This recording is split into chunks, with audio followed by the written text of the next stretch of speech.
Hi, നമസ്കാരം. ലോക്സഭാ തെരഞ്ഞെടുപ്പ് അടുത്തു വന്നിരിക്കുന്നു. കേരളത്തിലെ ഭരണകക്ഷിയായ CPM-ഉം എന്തായിരിക്കും ലോക്സഭാ തെരഞ്ഞെടുപ്പിൽ ജനങ്ങളുടെ മുന്നിൽ വയ്ക്കുന്നത്?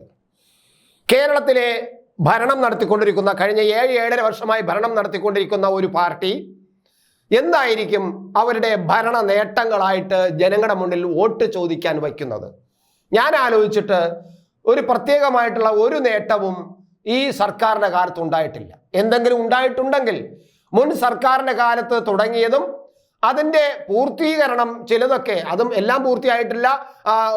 ഗെയിൽ ഗ്യാസ് പദ്ധതി മാത്രമാണ് ഒന്ന് പൂർത്തിയായത്, ബാക്കി ഒന്നും തന്നെ പൂർത്തിയായിട്ടില്ല. കൊണ്ടുവന്ന പദ്ധതികൾ K-ഫോൺ ഉൾപ്പെടെ അല്ലെങ്കിൽ K-റെയിൽ ഉൾപ്പെടെ അങ്ങനെയുള്ള എല്ലാ പദ്ധതികളും അവതാളത്തിലും തകർച്ചയിലുമാണ്. അതുകൊണ്ട് തന്നെ ഈ സർക്കാരിന് എന്തു നേട്ടമാണ് ജനങ്ങളുടെ മുന്നിൽ പറയാൻ കഴിയുക എന്നത് സംശയമാണ്. വിഴിഞ്ഞം പറയുമായിരിക്കും, വിഴിഞ്ഞം പോലും പൂർത്തിയായിട്ടില്ല. അഥവാ അങ്ങനെ കുറച്ചെങ്കിലും അതിൻ്റെ പ്രവർത്തനങ്ങൾ സജീവമായിട്ടുണ്ടെങ്കിലും വിഴിഞ്ഞം ഈ ഗവൺമെന്റിന്റെ നേട്ടമായിട്ട് പറയാൻ കഴിയില്ല. അത് മുൻ ഗവൺമെന്റുകളുടെ കാലത്ത് കൊണ്ടുവന്ന ഒരു പദ്ധതിയാണ്.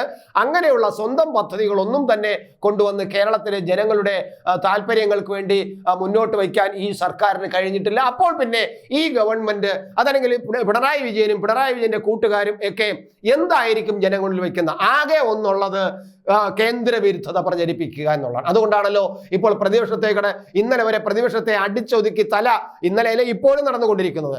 അങ്ങനെ തലയടിച്ചു പൊട്ടിച്ചുകൊണ്ടിരിക്കുന്നു, സ്ത്രീകളുടെ തലമുടി വലിച്ചു പറിക്കുന്നു, പാഞ്ചാലിയെ വസ്ത്രാക്ഷേപം ചെയ്തതുപോലെ വസ്ത്രങ്ങൾ വലിച്ചു കീറുന്നു, തലമുടി വലിച്ചു പിടിക്കുന്നു.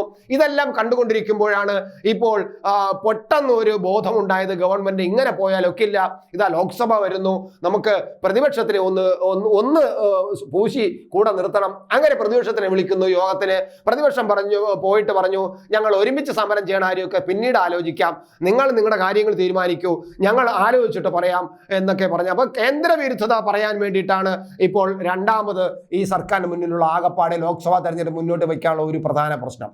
പക്ഷേ എനിക്ക് തോന്നുന്നു ഇതൊന്നുമായിരിക്കില്ല ഇടതുപക്ഷ ജനാധിപത്യ മുന്നണിയും CPM-ഉം ഈ ലോക്സഭാ തെരഞ്ഞെടുപ്പിൽ മുന്നോട്ട് വയ്ക്കാൻ പോകുന്ന ഏറ്റവും പ്രധാനപ്പെട്ട വിഷയം.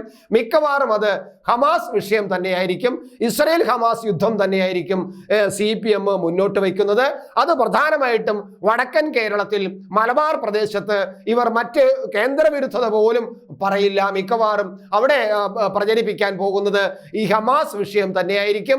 അതുകൊണ്ട് ആ ഒരൊറ്റ വിഷയത്തിൽ മലപ്പുറം ജില്ല മുഴുവനും, അതായത് മലബാർ ജില്ല മുഴുവനും, കാസർഗോഡ് മുതൽ ഏകദേശം മലപ്പുറം തൃശ്ശൂർ വരെയുള്ള ഭാഗങ്ങളിൽ പിടിച്ചു നിൽക്കാൻ കഴിയും എന്നായിരിക്കും CPM. പക്ഷെ ഒരു കാര്യം മനസ്സിലാക്കുക, CPM എന്ന പ്രസ്ഥാനം ഒരു രാഷ്ട്രീയ പ്രസ്ഥാനമല്ലാതായി മാറിയിരിക്കുന്നു. ഇത് കൊടുക്കൽ വാങ്ങലുകൾ നടത്തുന്ന ഒരു ദല്ലാളൽ സംഘത്തിന്റെ ഒരു പ്രസ്ഥാനമായിട്ട് മാറിയിരിക്കുന്നു എന്നത് കേരള ജനത മനസ്സിലാക്കി കഴിഞ്ഞു.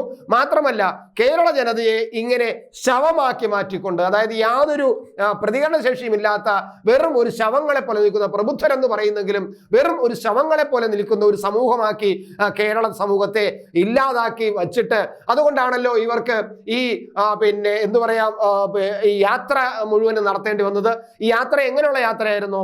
അടിയാത്രയായിരുന്നു, തല്ല് യാത്രയായിരുന്നു, തല്ലി ഒതുക്കൽ യാത്രയായിരുന്നു. അതൊക്കെ നടത്താൻ കഴിഞ്ഞത് തീർച്ചയായിട്ടും കേരള സമൂഹം ശവമായി മാറിയിരിക്കുന്നു, പ്രതികരണ ശേഷി ഇല്ലാത്തതാണ് മാറിയിരിക്കുന്നു, ഇവർ വിലയിരുത്തി കഴിഞ്ഞിരിക്കുന്നു. അതാണ് CPM-ന്റെ കേരള സമൂഹത്തെ കുറിച്ചുള്ള ഒരു വിലയിരുത്തൽ, ഒരു എസ്റ്റിമേറ്റ്, അവരുടെ ഒരു എസ്റ്റിമേറ്റ്. അതാണ്, ചിലപ്പോൾ അതൊരു അണ്ടർ എസ്റ്റിമേറ്റ് ആയിരിക്കാം. എന്തായാലും അതാണ് അവരുടെ എസ്റ്റിമേറ്റ്. എന്തായാലും ഈ ലോക്സഭാ തെരഞ്ഞെടുപ്പിൽ കേന്ദ്ര വിരുദ്ധതയും അതുപോലെ തന്നെ ഹമാസ് വിഷയവും അല്ലാതെ CPM-ന് ഒരു നേട്ടം പോലും കേരളത്തിൽ മുന്നോട്ട് വയ്ക്കാൻ ഇല്ല എന്നതാണ് യാഥാർത്ഥ്യം.